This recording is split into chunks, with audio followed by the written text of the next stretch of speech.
सब लोग कहते हैं आत्मदेव का देखो कैसा भाग्य बदला कि घर में भी पुत्र हुआ, गौ के भी पुत्र हुआ, बछड़ा नहीं केवल कान भर। कैसे आश्चर्य की बात, दिव्य बालक उत्पन्न हुआ। पर इस गुप्त रहस्य का किसी को पता नहीं। आत्मदेव ने देखा कि बालक पूरा मनुष्याकार, केवल कान, गाय के तो नाम रखा गोकर्ण। और धुंधुली ने किसी शास्त्रीय पद्धति से नहीं, अपनी पद्धति से, हमारा नाम धुंधुली तो हमारे लड़के का नाम होगा धुंधकारी, उसका नाम रखा धुंधकारी। कुछ काल व्यतीत हुआ, दोनों जवान होने लगे। गोकर्ण में पूर्ण वैदिक सिद्धांत, धर्म पूर्वक, बड़े ज्ञानी महात्मा, और धुंधकारी पूर्ण दुष्ट। शौचाचार का तो नाम भी नहीं था पवित्रता का धुंधकारी में। खान पान पशुओं वाला, क्रोध नाक में चढ़ा, गंदी वस्तुओं से प्यार करने वाला, बहुत ही गंदा स्वभाव। चोरी बचपन से, द्वेष, पीट देना, लड़ाई करना, ये उसका चलते स्वभाव। दूसरों के खेती में आग लगा देना, घरों में आग लगा देना, गौशाला में आग लगा देना। जैसे किसी का बालक खेल रहा है, आसपास देखा कोई, उठाया कुएं में फेंक दिया। बड़ा दुष्ट स्वभाव। और बड़ा हुआ हिंसक स्वभाव, अस्त्र शस्त्र धारण करके। जैसे कोई अंधा जा रहा है तो कहता आओ बाबा तुम्हें रास्ता बता दो, कुएं में जाके ढकेल देता। बहुत ही गंदा स्वभाव, दुष्ट स्वभाव। अब वो शिकार करने लगा पशुओं का और मांस खाने लगा। जहां आत्मदेव कितनी पवित्रता से, वहां दुष्ट कितना। अब धीरे धीरे व्यभिचार करने लगा, वैश्याओं से संपर्क रखने लगा। संपत्ति थी ही, सारी संपत्ति वैश्याओं को। एक दिन पिता ने कहा आत्मदेव ने कि तुम्हारे आचरण इतने आसुरी प्रभाव के, हमें लगता है कि तुम हमारा सर्वनाश करने के लिए प्रकट, ये क्यों करते हो? तो खूब गिरा गिरा के मारा आत्मदेव को। सन्यासी की बात अब याद आई कि तुम्हारे भाग्य में पुत्र सुख नहीं है। खूब मारा आत्मदेव को। जब इतनी जोर से मार रहा था तो थोड़ी तो दया आई कि पति है, बचा ले। तो धुंधुली गई तो फिर धुंधुली की दम जम के पिटाई की। अब वो तो राक्षसी स्वभाव। और घर के जितने जेवर बर्तन सब उठा के बेच दिए, वैश्यागामी। अब जब सारी संपत्ति स्वाहा, खाने को भी नहीं, तो धुंधुली बैठ के रोती। रोना इससे तो अच्छा कि मैं बांझ रह जाती। दुष्टता की ना, पति ने जब तुम्हें एक दिव्य फल दिया था, खाना चाहिए था। मैं कहां जाऊं, कौन मेरा सहयोग करे? बड़ी विपत्ति, बड़ा दुख, न खाने को न पीने को। अतरे दिन पिटाई करता धुंधकारी, आत्मदेव की भी और धुंधुली की भी।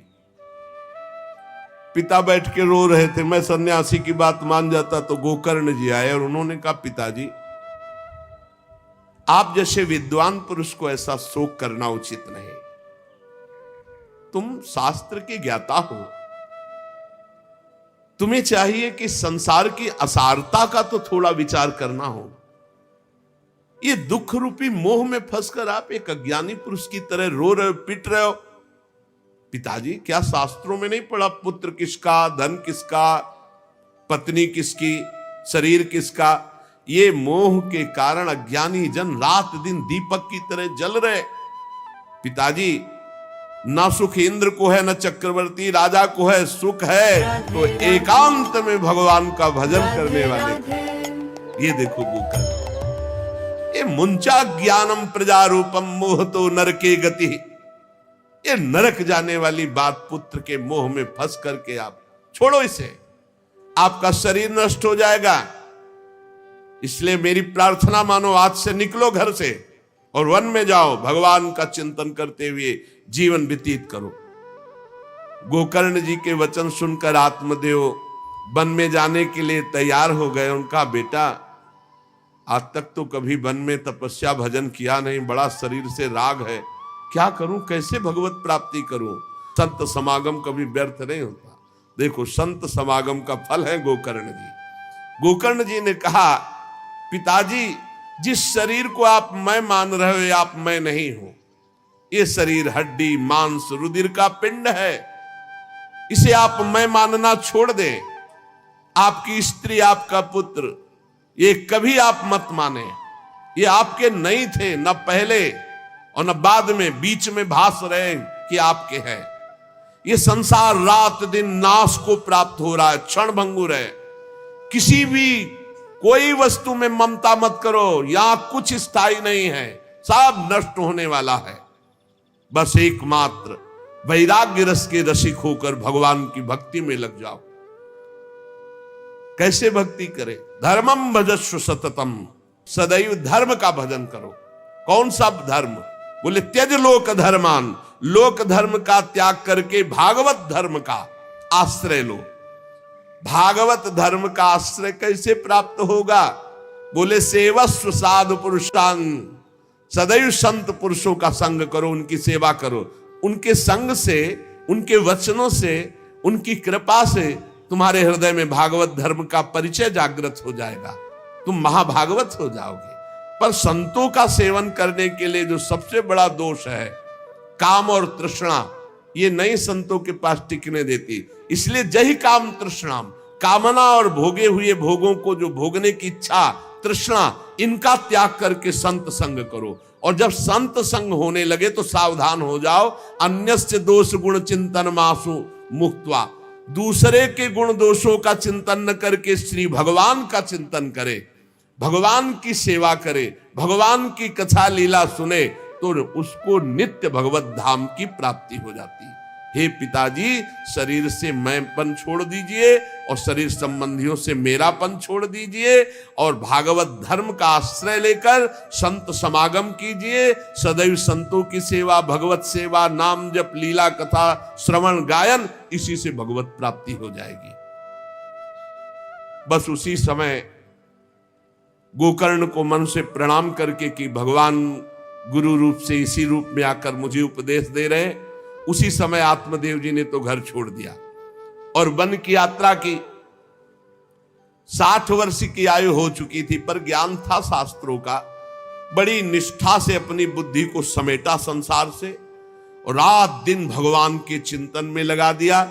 भगवान के चिंतन और भागवत के 10वें स्कंद का रोज पाठ पूरा, जो भागवत का 10वां स्कंद श्री कृष्ण लीला चरित्र से भरा हुआ है, पूरा पाठ और निरंतर नाम जप, इसके प्रभाव से श्री कृष्ण चंद्र की प्राप्ति हुई गोकर्ण जी के उपदेश से आत्मदेव की।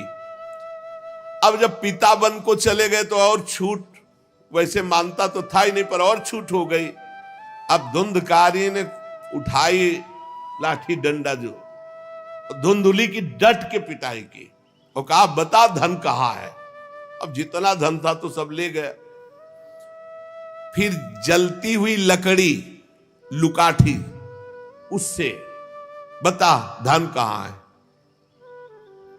किसी तरह वो छूट पाई तो भागते हुए जाकर कुएं में गिरकर अपने शरीर को नष्ट कर दिया कि रोज की पिटाई से अच्छा एक बार दुर्गति को प्राप्त हुई। धुंधुली दुर्गति को प्राप्त हुई, पति आत्मदेव श्री कृष्ण चंद्र को प्राप्त हुई। योगनिष्ठ गोकर्ण जी ने जब देखा कि धुंधकारी का आतंक बढ़ रहा है तो उन्होंने छोड़ दिया। जो ज्ञानी पुरुष होते प्रपंच नहीं स्वीकार करते, उनको कोई सुख दुख इससे नहीं, उदासीन भाव से तीर्थ यात्रा को निकल गए। धुंधकारी ने 5 वैश्याओं को अपने संग में रखा, सब नौजवान वैश्याएं। अब उनके लिए पशुओं का मांस चोरी करके उनकी मनोकामनाएं पूरी करना। बुद्धि भ्रष्ट थी, आचरण भ्रष्ट थे, क्रूर कर्मा। एक दिन उन वैश्याओं ने कहा कि हमको तो हार नहीं पहनाया आज तक, कामना होती है। अब 5 को हार लाने के लिए तो बहुत रुपया चाहिए। मौत की भी उसको कोई भय नहीं रह गई थी। वो जिसको देखता काट करके जो मिलता धन एकत्रित करके 5 के लिए सुंदर आभूषण हार। अब हिंसा में उतरा जो, तो उसके लिए क्या। स्त्रियों ने सोचा कि नित्य नवीन चोरी करता है, आज हमने हार के लिए कहा तो 5 के लिए व्यवस्था कर दिया। पकड़ा जाएगा, जब ये पकड़ा जाएगा तो राजा इसे फांसी देंगे, तो हमको भी 5 को फांसी मिलेगी। मरना तो है ही है ना इसे। 5 ने विचार किया, मरना तो है ही, राजा फांसी देगा तो हम ही फांसी दे देती है, तो कम से कम हम तो बच जाएंगे। बुरे कर्म का बुरा ही परिणाम होता है, कुछ भी कोई कर ले। धुंधुली कुएं में शरीर त्याग करके दुर्गति को प्राप्त हुई। ये जब जिन वैश्याओं के लिए प्राणों की बाजी लगा करके सब कुछ ला रहा, जानते उनका प्लान क्या बना? कि ये चोरी करता है, पकड़ा जाएगा, फांसी की सजा होगी, मारा ही जाएगा, और जब ये पकड़ा जाएगा तो हम भी पकड़ी जाएंगी, तो फांसी की सजा इसको होगी, तो वही हम दे देती है, तो हम तो बच जाएंगी और सारा धन लेके रात्रि में निकल लेंगी। पांचों ने गुप्त रूप से ऐसा संकल्प बना लिया। धुंधकारी सो रहा था, पांचों गए। अब 5 हैं, हाथ पैर 4 ही तो है, पैर 2 और 2 हाथ, 4 उसमें लग गए और एक जो है रस्सी से पूरा चारपाई पे बांध दिया। और जब उसकी आंख खुली तो रस्सी गले में डाल करके फांसी लगा रही, पड़े पर वो बहुत पापी आदमी, जल्दी मरने वाला तो था नहीं, खूब गला दबाया। अब बड़ी चिंता हुई वैश्याओं को कि अगर मरेगा नहीं तो हमें काट डालेगा ये। तो रसोई से जो कोयला जला हुआ आग था उसके मुंह में भर, बगार के शमशी से, अरे पापी की बहुत दुर्गति होती। दहकते हुए अंगारे उसके मुंह में और खूब कस के गला दबा, छटपटा कर पीट के मार डाला धुंधकारी को। और उसके शरीर को वहीं घर में एक गड्ढा बना के पांचों ने गाड़ दिया। और वो सारा माल मता पैसा सब कुछ उनको पता था। शास्त्र कहता है जो व्यभिचारिणी दुष्ट स्वभाव वाली, जो केवल अर्थ पर दृष्टि रख करके धर्म का त्याग करने वाली है, स्त्रीणाम नयितु विश्वासम दुष्टानाम कारेत बुधा, ऐसे दुष्ट आचरण, चाहे स्त्री हो चाहे पुरुष, ऐसे दुष्ट आचरण वाले को कभी विश्वास पात्र नहीं बनाना चाहिए। और दूसरी बात करें, विश्वासे या स्थितो मूढ़ा सा दुखा परिभूयते, जो विश्वास करेगा अंत में मारा जाएगा, पर विश्वास पक्का हो जाएगा। क्यों? सुधामयम वचो, अमृतमय वचन, विश्वास हो जाएगा। सुधामयम वचो यासाम कामिनाम रसवर्धनम, हृदय में काम रसवर्धन, हृदयम क्षुरधाराभाम प्रिय को नाम योषिताम। बहुत सावधान। उन दुष्ट स्त्रियों ने बहुत तरह से मार करके धुंधकारी, मुंह में अंगारा, गले में रस्सी, मार डंडों से मार के मार डाला। बहुत बुरी तरह मारा धुंधकारी को। अब जब दिन में निकलना चाहा तो आज धुंधकारी नहीं देखा, बोले प्रीतम किसी कार्य से बाहर गए और असर लगाकर पांचों माल मत्ता लेके भाग गए। बहुत सावधान। संहृत्य वित्तम तायाता कुलटा बहु भर्तिका, धुंधकारी बभूवात महान प्रेतः कुकर्मतः। जो कई पुरुषों से सहवास करती हैं या कई स्त्रियों से जो सहवास करता है, ऐसा अपवित्र हो जाता है कि उसके छूने मात्र से पुण्य नष्ट हो जाते हैं। फिर तो उनके संग से ही रह रहा था, उसे वैश्या उसे ही कहते हैं। उन वैश्याओं के संग से सारे सुकृत नष्ट हो चुके थे, महान पाप का स्वरूप हो गया था और वो सब भाग चुकी थी। तो धुंधकारी को भयंकर प्रेत योनि की प्राप्ति हुई। प्रेत योनि, भयंकर प्रेत योनि। अब वो बवंडर रूप, जो चक्रवात जैसे बवंडर देखते हो ना, वो रूप धारण करके 10 दिशाओं में भटकता। और प्रेत को स्वयं से पानी पीने के लिए कोई सुविधा नहीं। ऐसा नहीं नदी के किनारे रह रहा तो पानी पी लेगा, वो किसी को पकड़ेगा तब उसके द्वारा जो उसको पानी पिलाया जाएगा वो उसको मिलेगा। ऐसे पानी नहीं पी सकता, ना कुछ खा सकता है, ना कहीं विश्राम कर सकता है। वो बस हा दई चिल्लाता हुआ, रोता हुआ भटकता है। प्रेत योनि बड़ी भयानक होती है। जब तीर्थ यात्रा करके गोकर्ण जी लौटे तो सुना कि धुंधकारी का लापता और मार डाला गया। तब उन्होंने फिर गए और वहां पिंडदान किया धुंधकारी के लिए भी। बड़े महात्मा थे गोकर्ण, श्राद्ध किया। और काफी तीर्थों में मंत्रानुष्ठान किया कि इसका कल्याण हो जाए। ये सब करके लौट आए अपने पिता आत्मदेव के घर में। रात्रि में कोई देख ना पावे इसलिए सीधे अपने घर में गए और शयन किया। और वहीं गड़ा था धुंधकारी, प्रेत आत्मा बन के वो मड़रा रहा था। वही प्रेत आत्मा ऐसे को नहीं छूती जो भगवान का भजन करते। देखो अब जे धुंधकारी ने देखा कि गोकर्ण आए हैं तो उसको तसल्ली हुई कि महात्मा हमारा कल्याण कर देगा। वो प्रकट हुआ, भेड़ा बना। धुंधकारी पहले भेड़ बना बड़ा, और ऐसे गोकर्ण जी ने देखा कि दरवाजा तो बंद था, भेड़ कहां से आ सकता है। तुरंत भैंसा बन गया, तुरंत इंद्र रूप धारण कर लिया, भयावा प्रिय, ऐसे कई रूप बदल बदल। तब उन्होंने कहा ये विपरीत अवस्था, इसका मतलब ये प्रेत है। क्योंकि ऐसी विपरीत निंदनीय और बंदनीय दोनों रूप धारण कर रहा है, दुर्गति को प्राप्त हुआ प्रेत आत्मा है। वो डरने वाले तो थे नहीं, ज्ञानी महात्मा थे। गोकर्ण ने कहा कस्तो मुग्र तरो रात्रौ कुतो यातो दशामिमाम किंवा प्रेता पिशाचो वा राक्षसो शीत संसना। कौन है तू? प्रेत है, पिशाच है, राक्षस है, क्या है ये? क्या नाटक कर रहा है? कभी भेड़ बनता, कभी भैंसा बनता, कभी इंद्र बनता, कभी ये रूप। कौन है तू? ये अधोगति को प्राप्त कैसे हुआ तू? गोकर्ण जी डरे नहीं।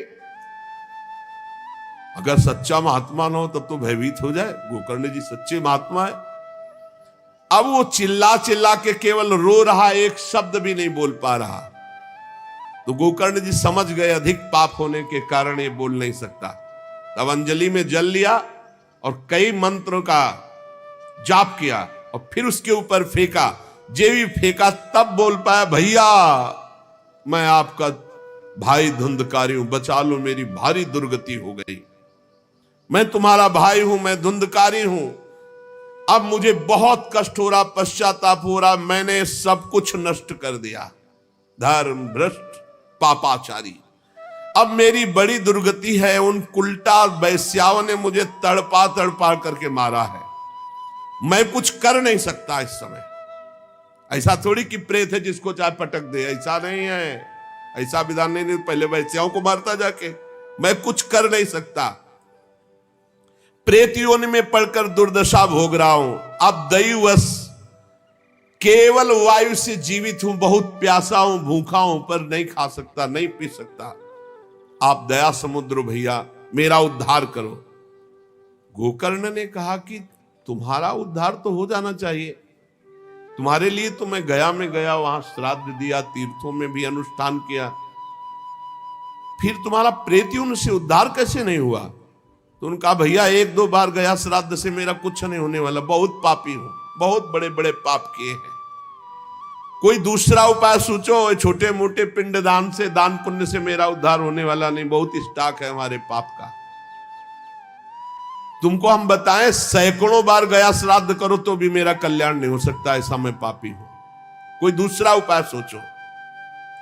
गोकर्ण जी ने कहा सैकड़ों गया श्राद्ध से तुम्हारी मुक्ति नहीं हो सकती, तो तुम्हारी मुक्ति असंभव है। कहा भैया मैं तुम्हारे चरणों में पड़ा हूं, मुझे मेरा उद्धार करो। तो कहा ठीक है, तुम अभी इस घर से निकलो, कहीं और रहो, हम जब तुम्हें बुलाएं तब आ जाना। जाओ, हटाओ, हमारे इस घर से हटो। हटा दिया उनको। गोकर्ण जी की आज्ञा पाकर धुंधकारी बाहर भटक रहा है। रात भर विचार किया कि इसका कल्याण कैसे होगा, जब सैकड़ों गया श्राद्ध से कह रहा उद्धार नहीं होगा। अब जब प्रातः काल हुआ, दरवाजा खुला तो बहुत से विज्ञजन आकर के गोकर्ण जी से मिले।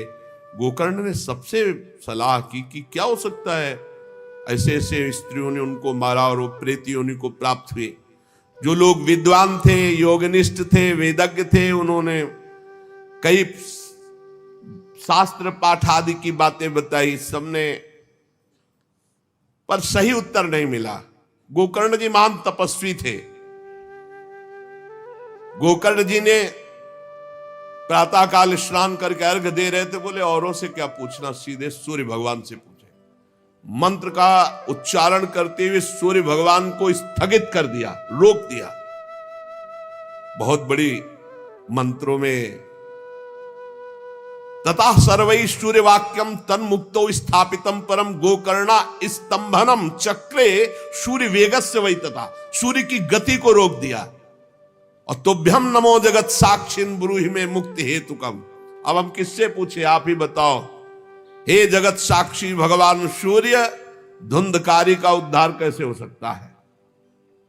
आप कृपा करके बताइए कि धुंधकारी की मुक्ति कैसे हो सकती। गोकर्ण की प्रार्थना सुनकर भगवान सूर्यदेव ने कहा, श्रीमद् भागवत महापुराण नियम पूर्वक सुनाओ, निश्चित उसकी मुक्ति हो जाएगी। सप्ताह पारायण 7 दिन में पूरी भागवत श्लोक सहित। सूर्य भगवान की आज्ञा सबने सुनी, गोकर्ण जी ने भी सुनी। बहुत सरल उपाय। गोकर्ण जी ने निश्चय किया, मैं स्वयं सुनाऊंगा और उसका उद्धार करूंगा। अब तो कथा का समय निश्चित किया। बहुत से लोग कथा सुनने के लिए वहां पहुंचे। जब सुना कि भगवान की कथा सब पापों का नाश कर देती है, तो बहुत से लोग, पापी पुण्यात्मा जो भी, सबको बैठने की उचित व्यवस्था की गई। एक 7 गांठ का बांस जो सीधा था, आवाहन किया धुंधकारी का और कहा, इस पे बैठ जा, तू भी कथा सुन। तो सीधे 7 गांठ के बांस पर धुंधकारी जाकर के बैठ गया, छिद्र में वायु रूप होकर। क्योंकि बाहर कहीं स्थित नहीं रह सकता, चलायमान, तो बैठना है। गोकर्ण जी ने एक वैष्णव को मुख्य श्रोता बनाया और प्रथम स्कंद से स्पष्ट स्वर में कथा सुनानी प्रारंभ की, श्लोक और अर्थ। सायंकाल को विश्राम दिया तो एक बड़ी विचित्र बात हुई। सभासदों के देखते देखते एक बांस में तड़ तड़ की आवाज हुई, एक गांठ फट गई। दूसरे दिन कथा हुई, दूसरी गांठ, तीसरे दिन तीसरी गांठ। 7 दिनों में 7 गांठें फाड़ करके धुंधकारी परम पवित्र दिव्य रूप, भगवत पार्षद रूप धारण करके प्रकट हो गया। धुंधकारी का श्याम वर्ण पीतांबर धारण के, तुलसी की माला, सिर पर मनोहर मुकुट, कानों में कमनी कुंडल, सामने आकर गोकर्ण को प्रणाम किया और कहा, भाई अब मैं भगवत पार्षद बन गया, प्रेत योनि से मुक्त। 7 दिन में भयंकर पापात्मा धुंधकारी श्री भगवान की चर्चा सुनने के कारण भगवत स्वरूप हो गया। ओहो, कितना प्रेत पीड़ा मैं सह रहा था, एकमात्र श्री कृष्णचंद्र जी की लीला कथा सुनने मात्र से मैं भगवत स्वरूप हो गया हूं। भैया, मैं कैसे आपका उपकार करूं? मैं निंदनीय से निंदनीय पाप कर्म करने वाला कैसा उज्जवल स्वरूप प्राप्त कर लिया। भला मोह पूर्वक लालन पालन करने वाले शरीर को जो हष्ट पुष्ट करते हैं, उन्होंने भगवान का नाम जप नहीं किया, चर्चा नहीं सुनी, तो जीवन किस काम का? इसके पोषण के लिए पाप कर्म कर रहे हो और वृद्धावस्था आने वाली परिणाम में दुख, रोगों का दुख, भोगों की कामना का दुख, क्या क्या दुख, इसकी क्या गति होगी? गाड़ दिया जाएगा या जला दिया जाएगा। ऐसे मनुष्य शरीर को प्राप्त करके भगवत प्राप्ति नहीं की तो जीवन व्यर्थ चला गया। अरे जो अन्न प्रातः काल पकाया जाता है, दूसरे दिन सड़ जाता है, उसी अन्न से इस शरीर का पोषण होता है। 6 घंटे में मल बना के निकाल देता है। ये शरीर कहीं अविनाशी है क्या? नाशवान शरीर है।